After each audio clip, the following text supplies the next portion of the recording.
Welcome, teachers. Welcome to TSH, Teacher Survival Hacks. Teacher Survival Hacks is a video series designed to help the beginning teacher with their assignment in the fall. Veteran teachers, you are more than welcome to join and listen in on this video series. Maybe I have something to offer you. All teachers of all disciplines are more than welcome to join me in TSH, Teacher Survival Hacks. Go ahead and click on the like and subscribe button if you like what I am saying during this video series. Today's video segment is video segment number 9. That does not include my video introduction. This is video segment number 9, and it's the 4th segment on discipline. Okay, let's begin where I left off. So, what you should do, teachers, is you should make sure that you have enough material for each class assignment. What do I mean by that? You should overplan each and every day for each and every period, because one period may finish much quicker than another period, and you will have enough to cover that class assignment. Okay, make sure you have enough material planned for bell to bell. Do not allow for gaps in your lesson, because when there is dead time in your lesson, students are going to use this dead time to misbehave. They are looking for gaps in your lesson to misbehave. So plan for bell to bell instruction. Remember, there are 4 main components of time in a teacher's life. There's instructional time, there's student time, there's personal time, and there's preparation time. Right now, you are in preparation time because you are actually wise enough to watch this video series. This is preparation time. You are preparing for the fall semester, okay? So, during student time, well, they're at their lockers, they're visiting with their friends, they're using the restroom, they're, going through their backpacks, they're getting their stuff together for their next class. This is student time. Instructional time begins the moment they step foot in your classroom, not the tardy bell. The moment they step foot in the classroom begins instructional time. Now, of course, if they step in your class after the tardy bell, that's another thing, because they're stealing your instructional time. Okay? So I used to have students stroll in, sashay in after the tardy bell, and I used to deal with that very quickly. Okay? But anyway, that's another concern. My point is, when instructional time starts, begin. Have something for your students to do the moment they set foot in your classroom, whether it is a warm-up or a assignment that they have to turn in. Usually on my document camera, you would see a display of their homework assignment on the video screen. Okay, I would display their homework assignment, and I would have a sticky on that homework assignment that states 3 words: turn this in. They would look, when they walked in my room, the first thing they saw was that homework assignment, and they knew, I didn't have to say a word, okay? They knew exactly that I expected them to go through their binder and look for their homework assignment and go directly to the Dropbox, turn that in, follow the instructions that I had on the board. This was a routine. It was a consistent routine. You have to be consistent, teachers. This is all part of classroom management. In classroom management, is all part of discipline, okay?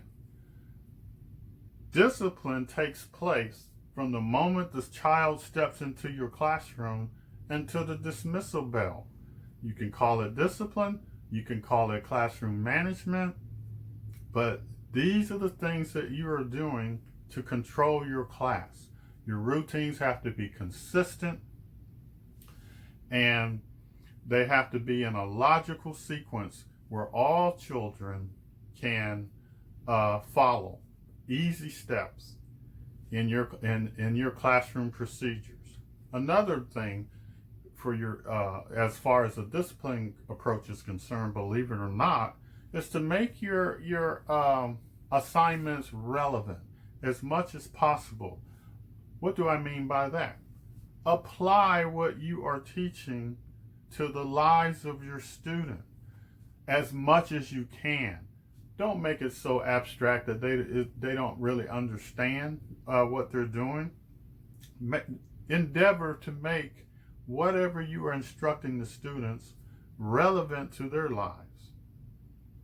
If you're teaching body systems in the 7th grade, it's definitely relevant to their lives.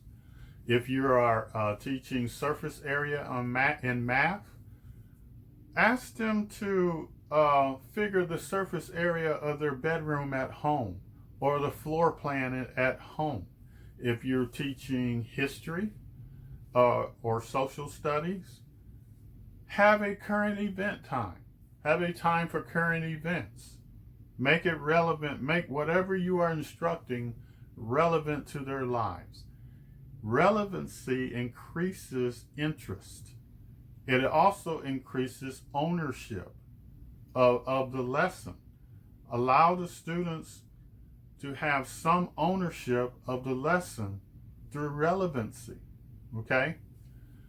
Another discipline approach, and this is surprising to many teachers, stop talking.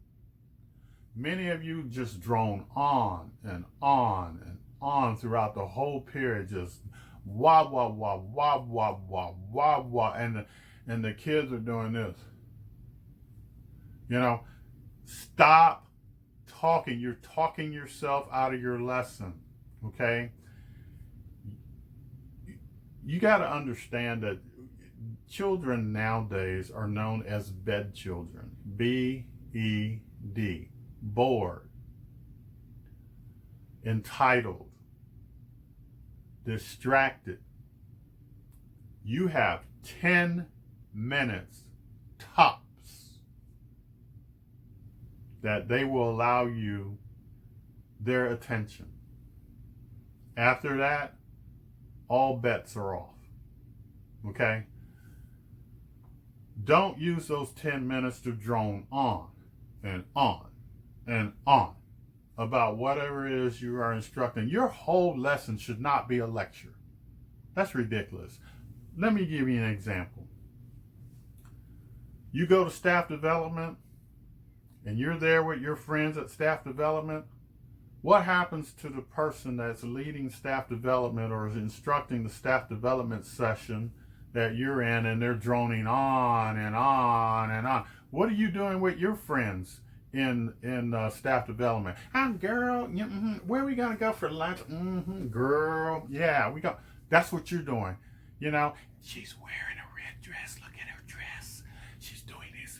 Look at that. That's what you're doing. Do you expect the students to do otherwise? No. I used to have to get up and excuse myself some of these staff development sessions because these instructors are droning on and on and on. I was so bored.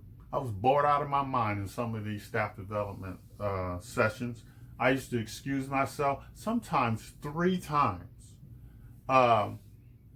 Get some water, walk around the building, go to my car, check my phone, anything than to hear this dribble for stuff that it wasn't even, and let's go back to relevancy, stuff that wasn't even relevant to what I am doing in my classroom. Okay? Don't do that. You are talking yourself out of your lesson. Okay? make things relevant. Stop talking so much. Okay? Here's an example of what I did. When I introduced my subject matter to my students, I provided a vocabulary word list. It was part of my, everybody received a hard copy of the vocabulary word list. Okay? And once they received the vocabulary word list, I went over the vocabulary. I pronounced each and every little science word and term, and I went over the definitions, and then I would turn on a PowerPoint, a self-directed PowerPoint. I would provide my students with a question sheet that went along with the PowerPoint, and I would click on that PowerPoint. The PowerPoint will go through the whole unit of instruction that I wanted my students to learn. Okay? They answered the questions in relation to the PowerPoint. The answers will be displayed on the PowerPoint, and they will simply sit there and answer the questions. I would say nothing. What did I do in the meantime? I would walk around and monitor and make sure that they are on task. I would monitor my class, making sure they are on task. Sometimes in some of my PowerPoints, I would have little video clips embedded in the PowerPoint to enhance their attention for these visual learners and auditory learners that like videos so much. It'll be a 3-minute video embedded in the PowerPoint, okay, just to keep their attention and to vary the pace of instruction within the PowerPoint. And I would monitor, walk around and monitor, make sure that they are following along and not playing and not off task, okay? But am I saying anything to my students? No. The PowerPoint is taking care of it. The video, the embedded videos in there is taking care of all that, okay? I'm not droning on and on and on.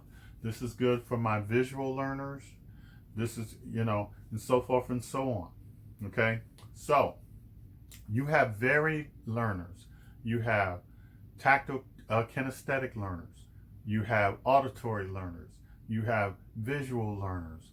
And you have to vary the modality of your lessons in relation to the modalities of your students, the learning modality of your students, okay?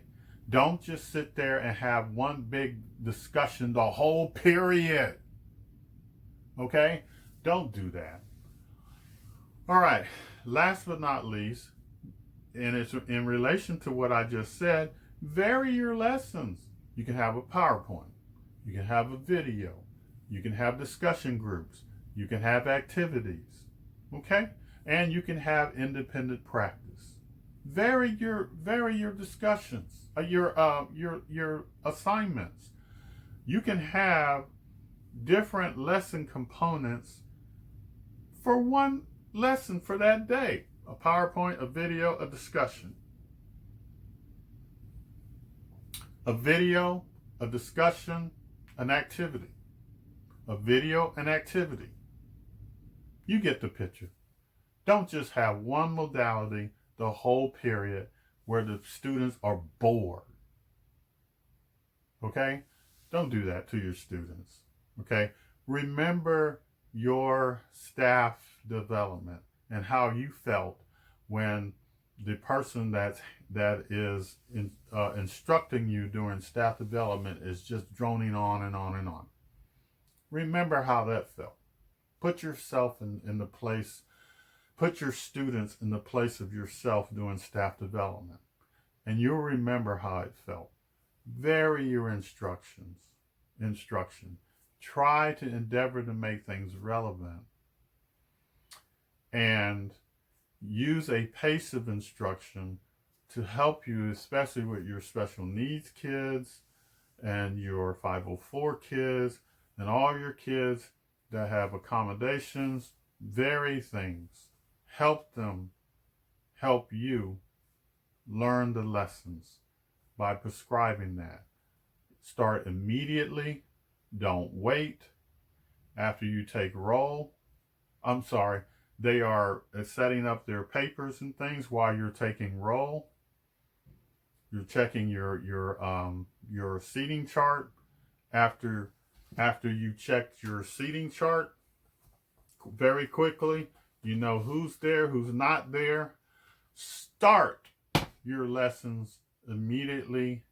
End your lessons by the time the dismissal bell rings. Time everything, practice everything before you start your lessons.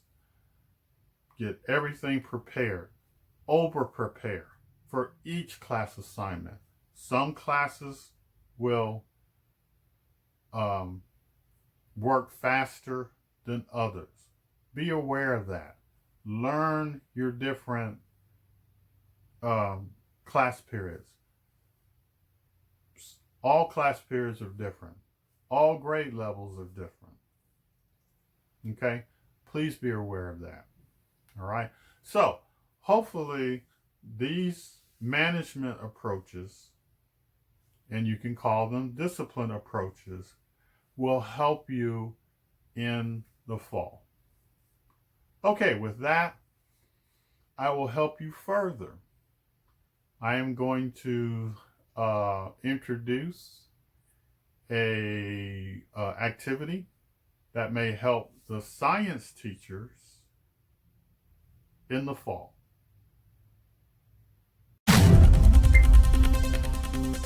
Hi teachers, welcome to my demonstration lab today. Today's activity is on the blood flow through the heart.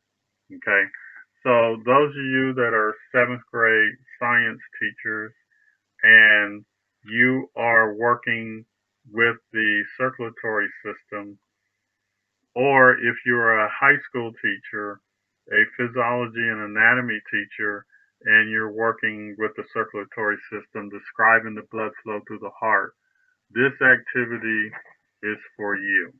Okay? Depending on your class assignment, if you're in high school, you may not want this information on your board. If you're in middle school, you may want it on your board. Okay? Now, here's the thing that I want to tell middle school teachers. I do realize that in many districts and many counties in middle school, if you are teaching the body systems, nowadays they want you to simply teach the function of each system and not go into structure. They sort of frown on teaching structure. They simply want you to reinforce the function of each system. But let me tell you something. I don't like simply teaching the function of the system without my students having background knowledge of the structure of a system, because they learn best by learning the structure of the system along with the function of the system. Let me give you an example of how this can benefit students. About a year ago, or actually a little less than a year ago, I received a letter from one of my students who is who's a medical student at Baylor College of Medicine in Houston. And she indicated in her letter that she was thinking about me and she wanted to send this letter to me thanking me because of the background knowledge she gained in working through the circulatory system. She knew the blood flow through the heart. She remembered the blood flow through the heart, and many of her peers had trouble with it. So she wanted to thank me and let me know how she appreciated this knowledge that I introduced to her. What I want to indicate to you teachers is this is really a reinforcement activity. Please do not, whether you're a high school or middle school, my advice to you is please do not introduce the blood flow through the heart with this activity. This is a reinforcement activity. However, your students should already know the function of the right atrium and the right ventricle and the left atrium and the left ventricle, the pulmonary arteries and veins, and the aorta. They should also know the difference between the superior vena cava or vena cava and the superior vena cava. They should know where the subclavian arteries are, the branchial arteries, the descending aorta, etc., etc. Okay, they should have some idea where these structures are. This activity is simply a reinforcement activity to allow the students to follow the pattern of blood flow through the heart and through the pulmonary arteries and through the lungs. Okay, I have a activity sheet that goes along with this activity. I don't have it with me now. I apologize, but it's just simply a series of blanks with letters, and they have to just simply fill in the blanks corresponding to the letters. Okay. All right. So let's look at the components of this activity. Okay. First of all, you have some areas where students will place tags. Okay. Um, and you have some areas on the board where students will place what I call buttons. Okay. You will notice, many of you have noticed that some of the areas on the board are blue and some of the areas on the board are red. And you probably already figured that the blue areas represent deoxygenated blood and the red areas represent oxygenated blood. So let me introduce you to the tags and buttons in this activity. So you have a tag for the left ventricle. You have a body tag. You have a tag for the left atrium. You have a tag for the lung. You have a tag for the right ventricle. And now you have the button. Because I am a handyman and I love handicrafts, I have created these buttons out of little sections of PVC pipe. Okay, as you can see, I cut little sections. All right, you don't need a saw. There is a device in which you can actually cut PVC. So if you go to a hardware store, ask the hardware person, what can I use to cut PVC? And they will give you some things that look like shears, and it works through